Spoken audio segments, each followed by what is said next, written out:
Troops seize arms, cache in Zamfara, intensify hunt for Bello Turji. Tanker explodes in Niger State, no casualties recorded. Afenifere Khan opposed Sharia courts in Southwest.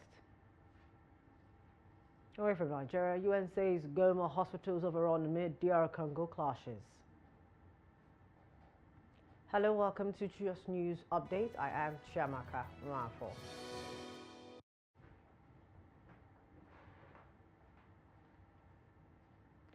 Good evening, thank you for joining us. Troops of 1 Brigade of the Joint Task Force Operation Fasinyama, in collaboration with operatives of the Department of State Services, have intercepted a cache of arms in the Corona Modo local government area of Zamfara State. The operation, conducted on Monday, was based on intelligence regarding suspected arms dealers operating the Niger Republic. This was disclosed in a statement on Tuesday by the coordinator, Joint Media Coordinator Center, Operation Fasinyama, Lieutenant Colonel Abubakar Abdullahi. He said the troops launched a covert operation to track the suspects, resulting in a pursuit along the Karanamodo Zurumi Road. According to the statement, the suspects attempted to escape by diverting their vehicle into the bush, but were forced to abandon it after being engaged by the troops. Troops also continued search for bandits. Kingpin Bello Turji, that has been declared wanted by the military authorities, is ongoing.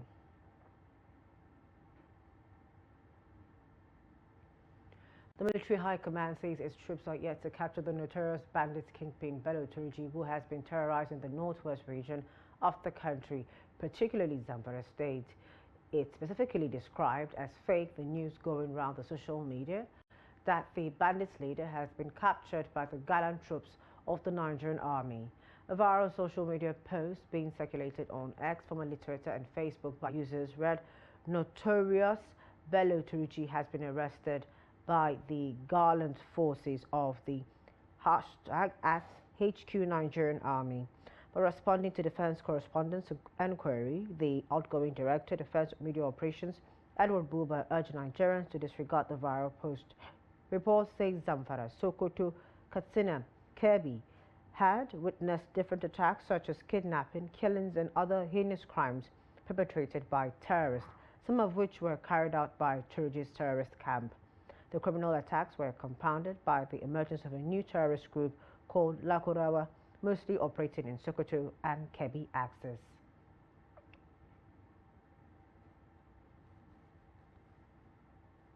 Another tanker loaded with 60,000 liters of premium motor spirits, PMS, popularly known as petrol, has fallen and exploded at Usobugi in Age local government area of Niger State.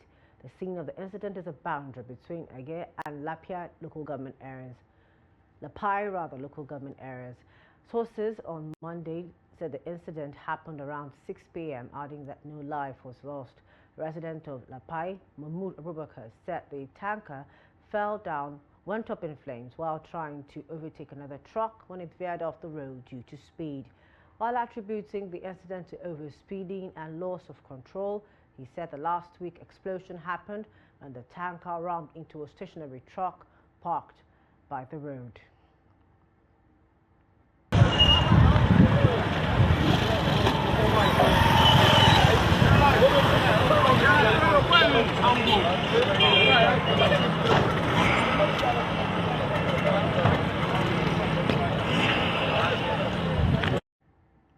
Former Vice President Atiku Abubakar and Labour leader Peter Obi have clashed over the idea of forming a coalition to challenge President Bola Ahmed Tinubu in the 2027 elections. Speaking at the Democracy Conference in Abuja, Atiku stressed the need for opposition unity, arguing that only a coalition of like-minded parties can unseat a ruling government, no matter how unpopular. In contrast, Obi rejected coalitions aimed solely at power grabbing, insisting on prioritizing Nigeria's future and tackling systemic issues like monetized politics. The conference, themed Strengthening Nigeria's Democracy, Pathway to Good Governance and Political Integrity, also featured NNPP leader Rebu Kwankwaso, who criticized coalition talks as hypocritical. Atiku called for reforms to strengthen democracy, including building institutional capacity in parties, enforcing compliance, and judicial accountability. Ruby urged Nigerians to focus on governance and end the desperation for political power, emphasizing integrity and public interest over politics. Whatever happens with democracy affects citizens. It affects their daily living. It affects the future of their children. So we must all man get involved to make it work, because you know it is not working in Nigeria today. What is your comment? Whether we're going to do coalition or not, let's talk about the future of the country. Because often we abandon the country and what we need to do, talking about power grab. I'm not interested in any coalition that is for purpose of taking power. It is about discussing Nigeria. How do we care about securing Nigeria? How do we care about the common person in Nigeria? How do we care about our children being in school? That is the most important thing.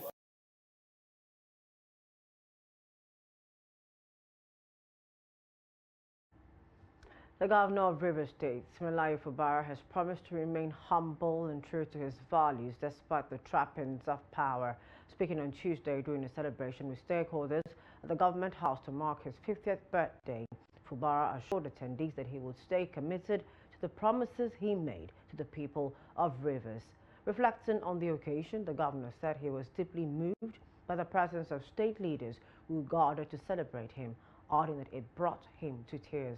Fubara will describe his birthday as a golden jubilee, said he normally does not celebrate birthdays, but was grateful for the love and sacrifices of those who came to honor him. The governor also vowed to prioritize the development of the state, saying he would work with stakeholders to create a Rivers state that meets the aspirations of its people.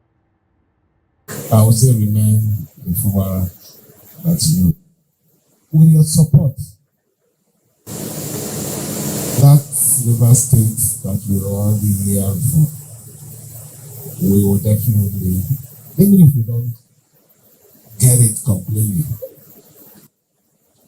we will put those things in place that will channel us and drive us to that Rivers state with your support. That is the only thing that I know I can assure you.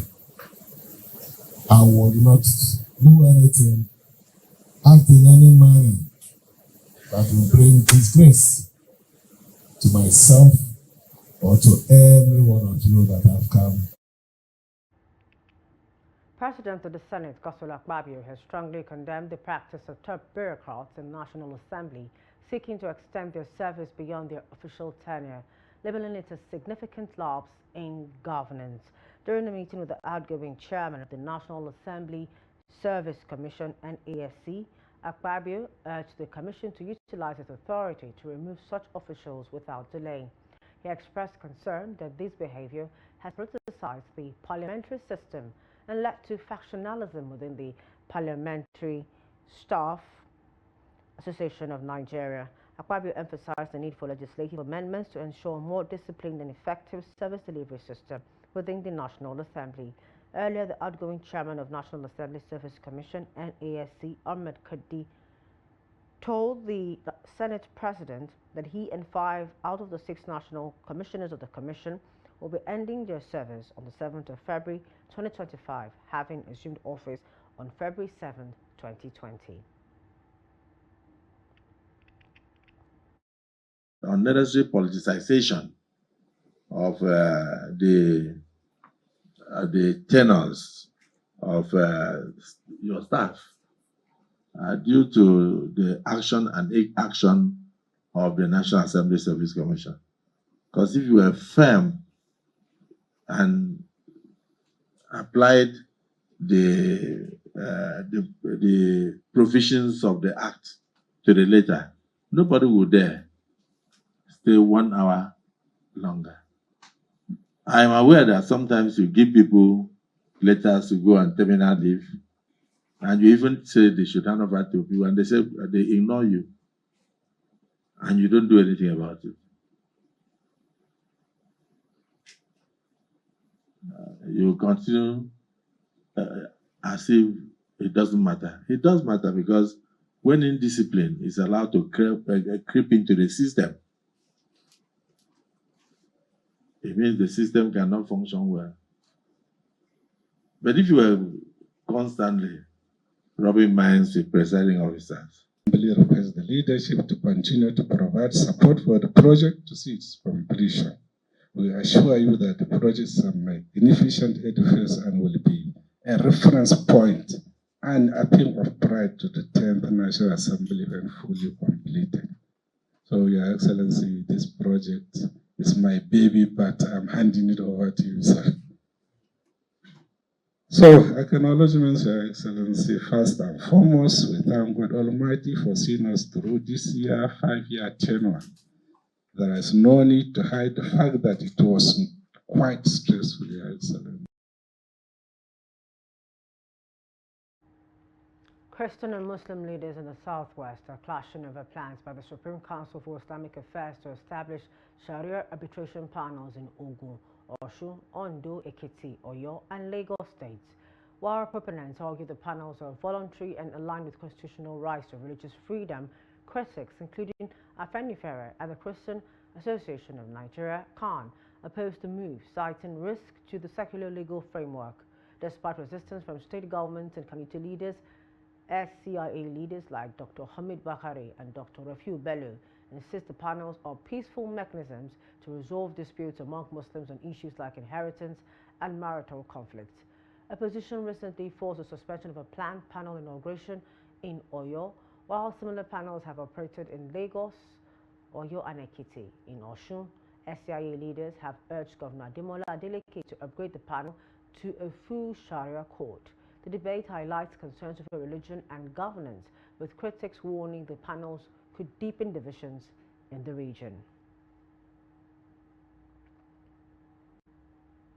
Borno State Governor Babagana Zulum has commissioned the Banki International Cattle Market and other projects on Bama local government.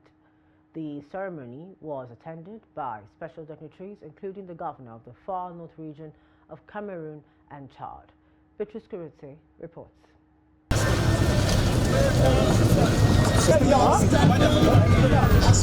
The international cattle market, designed to foster economic growth and build the resilience of the Bama community, comprises 12 large and 3 small ready-made sheds, water facility, shops, stalls, administrative block, conference hall, among others. The governor also commissioned a 20-classroom day secondary school and staff quarters, including the government lodge in Banki, to provide accommodation for dignitaries and government officials. I call upon our esteemed dignitaries and officials from both nations to collaborate in dismantling barriers to transborder trade. Together, we can reignite the vibrant commercial activities that once characterized this region and explore joint economic initiatives in agriculture, livestock, and infrastructure development. Border security is a cornerstone of trade and economic activities.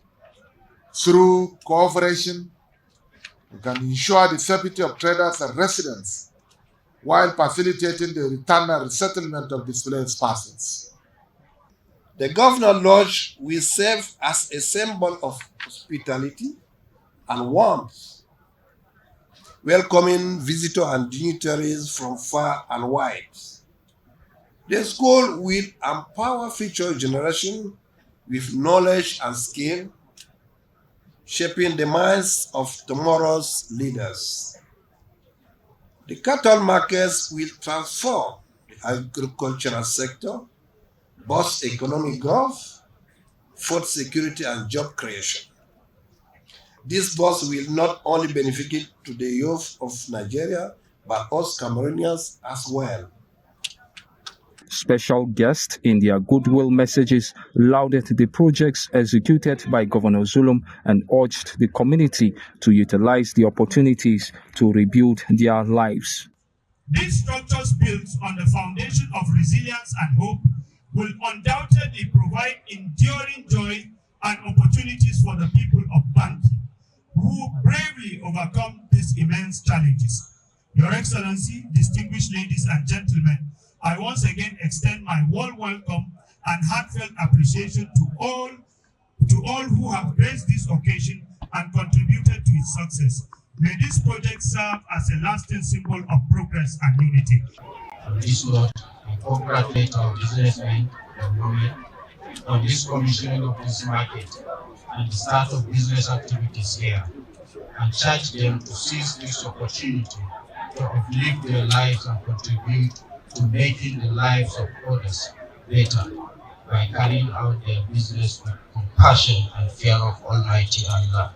Governor Zulum said the cattle market will boost inter-country trade with neighboring countries and accelerate economic recovery in conflict-affected communities. Bitrus Kuruti, Trust TV News, Maiduguri.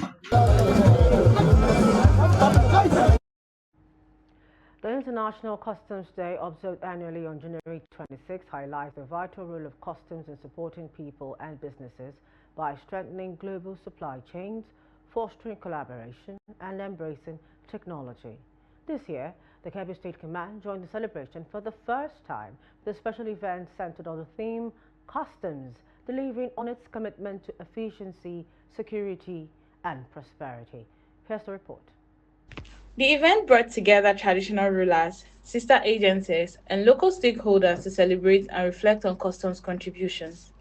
It featured insightful lectures delivered by distinguished speakers, including the Deputy Comptroller General Abubakar Aminu Dangaladima, retired, the Kebbi State Area Command Comptroller Ihenacho Enes Ojike, and Mohammed Salisu, the Public Relations Officer.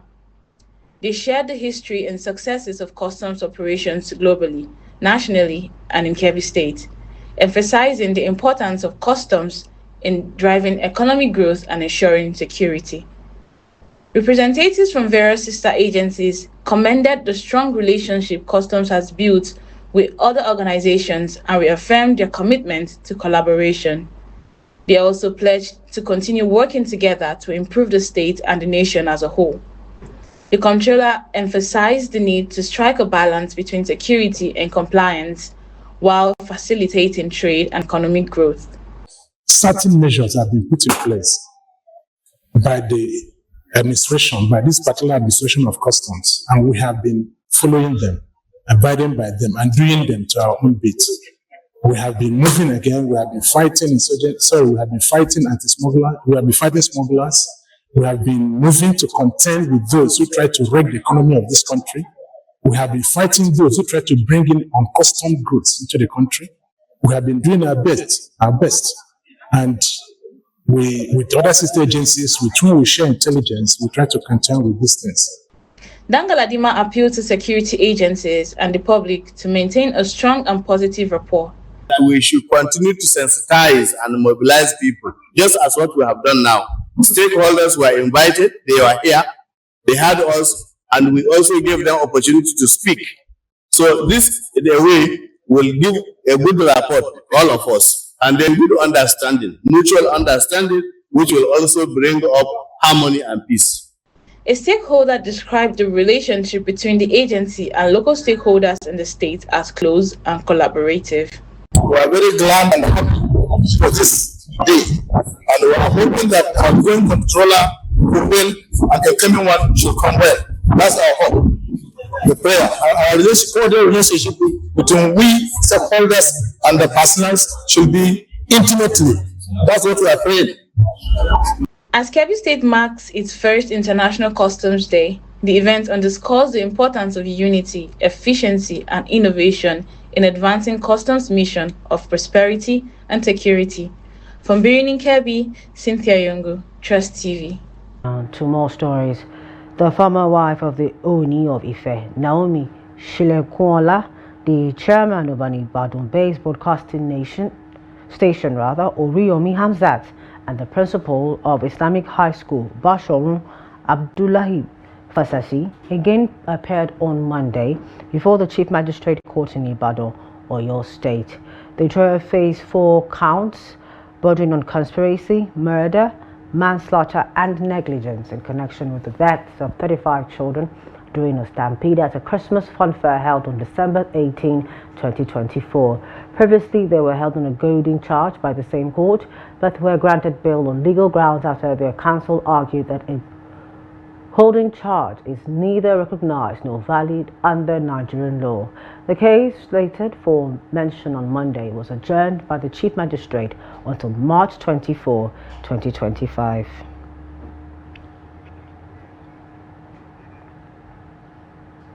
Away from Nigeria, UN aid agencies have warned of a major humanitarian crisis in the Congolese city of Goma, with hospitals overwhelmed by casualties and bodies lying on the streets.